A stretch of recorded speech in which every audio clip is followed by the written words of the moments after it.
concern for where Canada's next generation of elite athletes would come from, and concern for the rising rates of youth and adult obesity, led Canada to create this template, this model of how we should be working with young children, growing children, teen children, young adults, and those who have reached a more mature stage of their life. The first one was for Canada. A second document was put together that said, well, is there anything different that we need to be concerned with if we are working with athletes or individuals who have a disability? Is there anything different for that group? And then much more recently, we've asked the same question, is there anything that is different working with individuals who have an intellectual disability?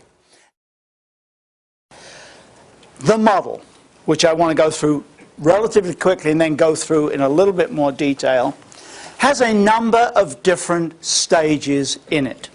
The first of those is called active start, and this is usually about age 0 to 6, which is predominantly the group that you here might be involved with.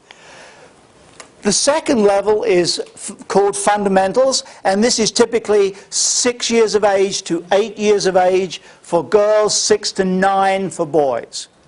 Already, the girls are more advanced than the boys, and so we need to be doing different things with them. The next stage is typically in the range of 8 to 11 for girls, 9 to 12 for boys, and all of those together we term physical literacy, something I want to return to in a few moments. Beyond the physical literacy stage, we have a number of individuals who want to excel in sport. And we need to give them the opportunities so that they can reach the highest levels of which they are capable or which they want to reach. And we call this next stage training to train, and it's typically during the adolescent growth period.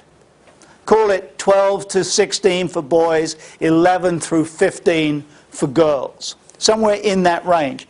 And then there are even fewer people who go on to the next level of competition, which is really training to be a high-performance athlete, and a very few, in fact, if I put it to scale, you couldn't read this, but even fewer who are going to be competitive at the very highest level.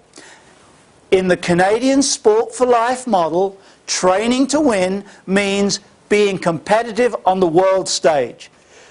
Not necessarily winning an Olympic medal, but at least being in there with a chance. Not being a good local athlete.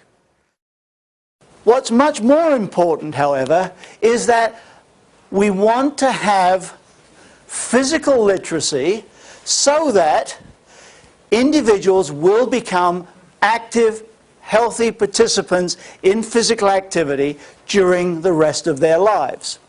We also want to ensure that athletes, when they no longer wish to compete at the highest levels, have an easy transition into just being physically active for health and recreation. That it's not, you finished, you're Olympic champion, thank you very much, goodbye. We don't want that kind of approach. So this is the overall model. Now, active start, and we're going to come back to this later on in even more detail, but in the big picture of things, it's 0 to 6, and it's about learning fundamental movements. Recommended activities are gymnastics. Now, I do not mean that Olympic gymnastics on the balance beam doing, this kind of stuff. I would demonstrate, but there's not enough room. Swimming, we want people to get into the water early because fear is much easier to overcome at this younger age than it is much later in life. And so we want to start getting children involved in it. Running, we want them actually to run because many of our children do not run anywhere near enough for health and physical activity.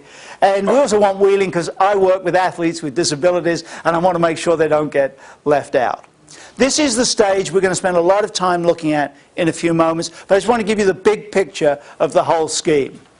Fundamental stage, This is where we learn to run, throw, catch, kick, all of those basic movements that we can build into many different activities later in life.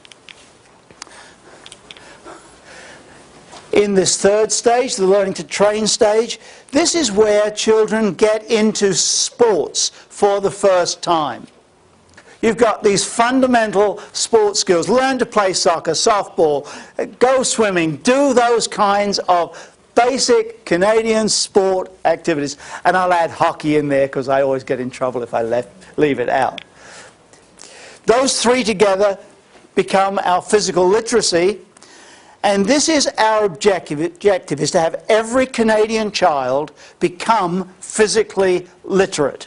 And if you want to know how important that is, I'd like you to take a little bit of a look at this diagram.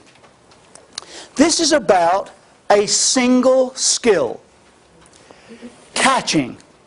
But if you can't catch, you cannot play a whole range of activities and games. You can't play cricket, you can't play rounders, softball, netball, basketball, rugby, handball, Canadian football. You can't play any of those. And if you can't play them, then you are very much more likely to end up as a spectator. I just want to recap that. This is the model that I think is important. How many people go through this excellence stream to reach that high jump level? Not many. What we need is everybody with the physical literacy that will let them go through in terms of becoming physically active for the rest of their lives.